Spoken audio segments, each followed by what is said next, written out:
Ramai orang tanya kenapa lantai rumah saya berkilat macam cermin. Mop dengan air biasa memang tak cukup. Malah boleh tinggalkan bau. Setiap kali mop, saya cuma masukkan satu keping kertas pembersih lantai ke dalam air. Ia larut sendiri. Lepas mop, lantai bersih, wangi, cepat kering dan tak tinggalkan kesan air.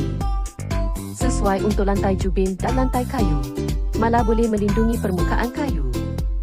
Bila bersihkan bilik mandi, satu keping saja cukup untuk hilangkan bau serta-merta.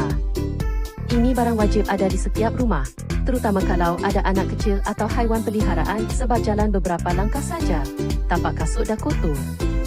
Kalau nak selesa berjalan kaki ayam dalam rumah, memang kena guna yang ini. Kuasa pembersihan kuat, lantai cepat kering, tak perlu bilas, sangat mudah dan menjimatkan. Satu beg ada 30 keping. Harga kurang dari 0.5 RM sekeping. Dengan pilihan bau melati, lavender, bunga pik.